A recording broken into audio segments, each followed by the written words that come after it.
Okay, welcome to lesson 6 of my trading school. This is still a beginner course, and this topic is going to be on risk management. Risk management is what separates a surviving trader versus a trader who just blows their accounts and is consistently losing money. It is arguably the most important part in trading, and in my opinion is pretty overlooked. Now, what actually is risk management? Risk management is just controlling how much you risk or lose if a trade does not go your way and it ends up being a losing trade. Losses are just a part of trading. Every single trader is going to go through them. The goal is to keep them small, controlled, and calculated. Now, with risk management, every single trade that you get into should have a predefined amount that you are willing to lose or willing to risk if the trade goes south and ends up being a losing trade. You should know this before you enter into that trade, of course. Now, if I were to go back in time and give myself advice as a beginner, I would tell myself to risk anywhere from 1 to 3% max every single trade. What does that mean?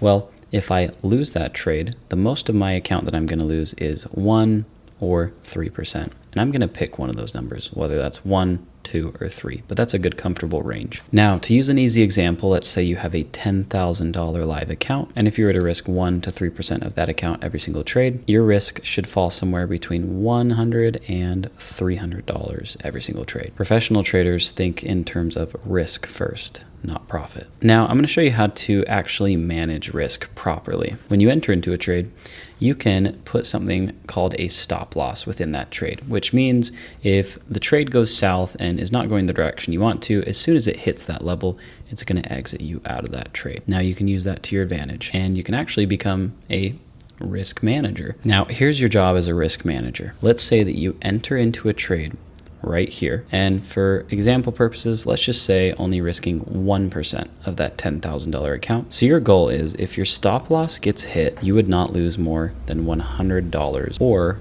1% of your $10,000 account. Now, where do you come into play with this? Every single trade you get into is likely going to be different. So you have to calculate, depending on what broker or platform you're using, how many contracts or shares to purchase in order to meet your predefined risk. Now that might seem a little confusing, but just give me a second. I'm going to show you an example. Okay, let's use the example of the $10,000 account, and my goal is to risk 1% of that account, no more, which would be just $100. If I end up losing that trade, I just lose $100. So let's use another very easy example with that. So if I bought 2 contracts and my risk is $200, I am double what I want to be risking, and that is not what I should be doing. Instead, I need to buy 1 contract because that fits my risk a lot better, which is just $100. So what I would do is before I enter into this trade, I would see how many contracts I need to buy in order to only risk $100 if I lose. And in this case, it would be 1 contract. So I would buy right there. That way it protects me. And if for some reason the market does not go the way that I want, I have my stop loss set at my predetermined area, and I'm only going to lose $100. Stops are there to protect you, because if you don't have a stop loss and the market just decided to drop off of a cliff, you are going to be exited at your position right here, versus the people that don't have a stop loss, their position is just going to keep falling, and you could lose 10 times what you want to risk on that trade, and that is really hard to get back. Not using a stop loss is honestly just way too risky. Now, let's say that I'm risking $100 on that trade, which means if my stop loss gets hit, I lose $100. You can also set a take profit, which means when price goes up or in your direction that you want it to, and it hits a certain level,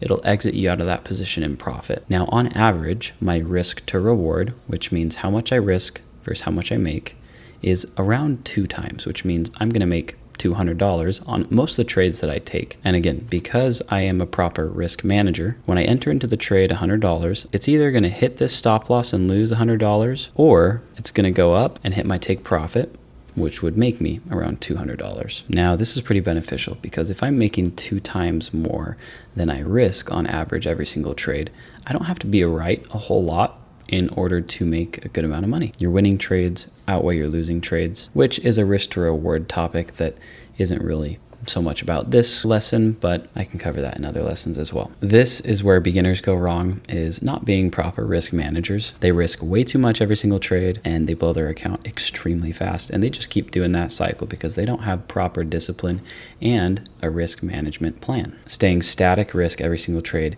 really helps me, and it keeps things extremely consistent. Good traders really don't focus on how much money they can make. They focus on how much money they can lose if the trade does not go their way. The making money kind of comes with being disciplined and risk managing. Now that you understand how to manage risk, and I just mentioned beginner mistakes, that is going to be my next lesson. A lot of beginner mistakes and what to avoid as we end this beginner school and can start to dive into more of the advanced stuff.